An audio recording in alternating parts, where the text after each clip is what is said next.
Bonjour, chers amis, j'espère que vous avez passé une bonne fête de Pâques et une nouvelle semaine s'annonce sur les marchés et nous allons voir rapidement ce que cette semaine nous réserve.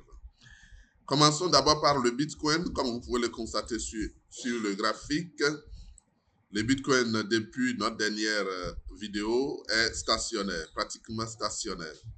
Et la question qui se pose aujourd'hui, est-ce qu'on va aller chercher une autre bonne contre la résistance, la bonne de Volate en haut, ou bien c'est la vague 1 qui est en cours en 4 heures?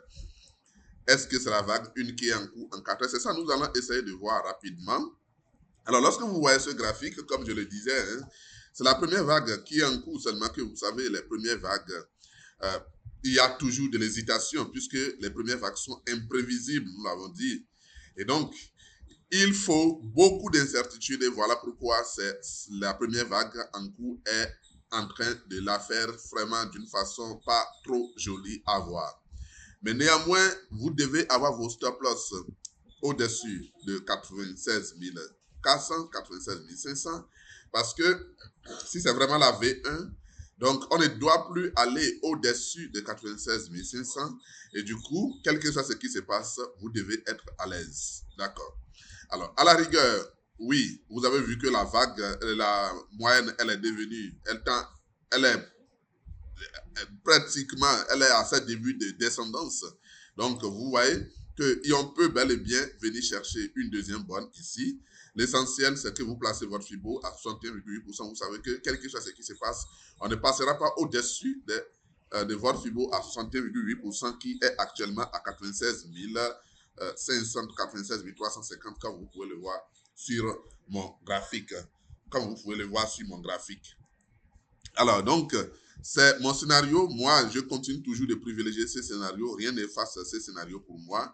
Et il en est de même pour beaucoup d'altcoins également. Si je prends Ethereum, vous voyez, donc on a bel et bien fait une jolie V1 sur Ethereum aujourd'hui. Pourquoi pas, on peut ranger, aller chercher une deuxième borne, d'accord? Et quand on va chercher cette deuxième borne, ce ne sera pas la reprise haussière, mais on va revenir chercher une quatrième, une troisième borne, puis après la troisième borne, on va remonter pour chercher une autre avant maintenant de reprendre la chute sur Ethereum. Vous êtes pressé, je vous comprends, tout ne se fera pas de façon rapide selon votre impatience. Tout le marché a ses raisons que vous ne pouvez pas comprendre. Si je parcours la plupart des articles, même y compris Solana, oui, vous avez vu, on a fait quelque chose sur Solana qui est très intéressant. Et je pense que c'est bon. Une V1 peut bel et bien s'arrêter là pour aller chercher une V2, un premier creux en haut, 23, 38, 50, 61 maximum ici. D'accord. On ne doit pas dépasser la zone de 225. Donc, quel que soit ce qui se passe, Solana ne peut plus passer au-dessus des 225 dollars. Donc, voilà un peu ce que je retiens sur les marchés des crypto-monnaies.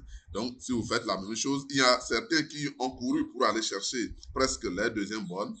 En 4 heures, c'est le cas, par exemple, de Tao. Donc, quand vous allez zoomer ça, vous allez voir que Tao est presque à sa deuxième bonne. Vous voyez, on a fait une jolie V1 sur Tao. C'est la même chose qui nous attend pratiquement sur les actifs. Donc, après cette deuxième bonne, n'oubliez pas, on doit revenir chercher une troisième qui risque d'aller tout droit, plus bas même que le point, la première bonne. Et après ça, on peut encore remonter avant de reprendre la chute. Donc, voilà un peu ce que je peux dire sur les actifs. Donc, Tao est le seul actif qui a dévancé la sortie technique que nous attendons des crypto-monnaies en 4 heures. Lorsque vous prenez, après Tao, il y a quelques articles qui ont suivi, j'ai essayé de voir tout à l'heure.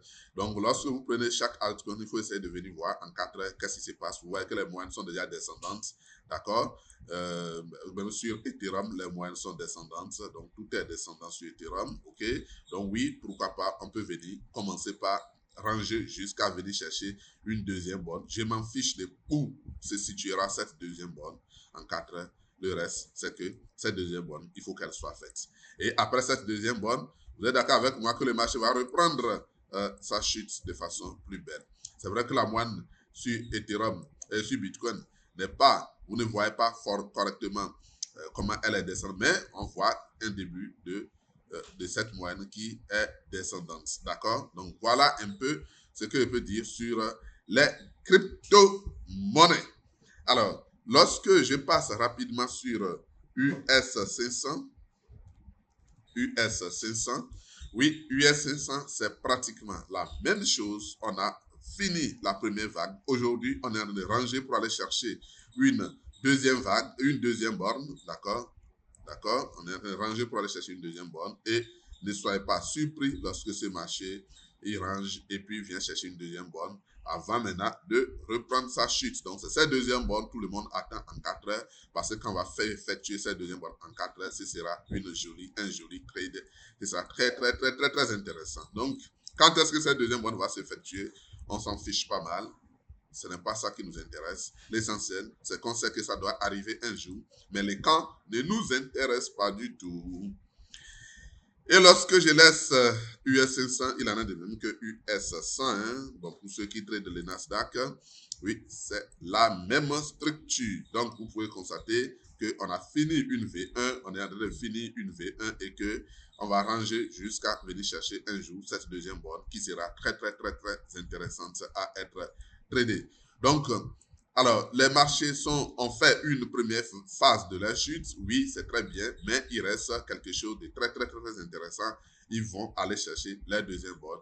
Et voilà, ceux qui n'avaient pas pu trader la première partie de la chute des marchés pourront en ce moment profiter de cette chute. Et n'oubliez pas, le stop loss de tout ça, c'est que vous prenez votre FIBO et vous les laissez à 61,8%. Et donc, lorsque le marché repasse au-dessus de 61,8%, c'est que vous êtes hors ligne. Et donc, vous ne discutez pas et vous sortez tranquillement. Donc, voilà un peu ce que je peux dire sur cette deuxième borne. OK? Donc, par exemple, si je prends S&P, Nasdaq, ouais, 23, 38, 50, 61,8%, il est là. Donc, si jamais on repasse, Nasdaq repasse au-dessus de 20 000, c'est qu'il y a problème. En temps normal, il n'y a plus possibilité que Nasdaq passe au-dessus de 20 000 avant de finir sa chute. Donc, voilà un peu ce que vous pouvez retenir sur les marchés. Alors, les altcoins, oui, les altcoins vous intéressent, mais je vais essayer de voir juste le total 3 et à vous maintenant de décomposer les altcoins au cas par cas. D'accord? Donc, quand vous voyez les altcoins de façon générale, vous allez constater que, oui, c'est pratiquement la même chose. Il y a certains altcoins qui font que le total 3 n'arrive pas à chuter, c'est-à-dire la moyenne du total 3 ne chute pas correctement. Et c'est le cas, par exemple, de BNB. Quand vous voyez BNB, d'accord, quand vous voyez BNB, vous voyez que BNB n'a pas du tout démarré sa chute. On a toujours une moyenne qui est horizontale, donc il n'a pas toujours démarré sa chute.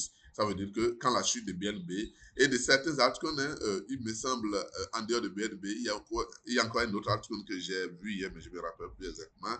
Et donc, tous ces altcoins qui n'ont pas véritablement démarré la chute, c'est eux qui donnent encore cette impression au total 3, ce que nous sommes en train de voir, que le total 3, la moyenne du total 3 est toujours horizontale. Mais je pense que c'est une question de temps. Ça ne traînera pas avant de devenir descendante. D'accord? Avant de devenir descendante. Par contre, il y a beaucoup d'altcoins qui sont à un niveau vraiment très intéressant. Un niveau très intéressant. Et je pense que si le Bitcoin était à son support que nous cherchons, je pense que ce sera un bon business sur ces altcoins. Mais malheureusement, le Bitcoin n'a pas fini sa chute. Et là, on se pose mille et mille questions. Est-ce que nous pouvons nous permettre d'acheter ces altcoins malgré que le Bitcoin ne soit pas sur son support? Et voilà, il y a beaucoup de choses, d'autres choses que je ne voudrais pas soulever dans cette vidéo, mais je vous invite simplement à la masterclass que j'ai lancée qui va vous permettre de répondre à un certain nombre de questions. Je pense que si vous voulez faire forcément de profit sur les 10 prochaines années dans les crypto-monnaies, il ne faut pas rater cette masterclass que nous avons lancée et qui va permettre de sauver beaucoup de personnes. Je sais de quoi je parle et je vous invite, si vous êtes en train d'écouter cette vidéo, ou bien si vous avez des frères qui sont dans le secteur de la crypto-monnaie, C'est la masterclass à ne jamais rater. Si vous pensez, laissez toujours vos sous dans les crypto-monnaies. Je vous remercie et vous souhaite une bonne semaine de trading.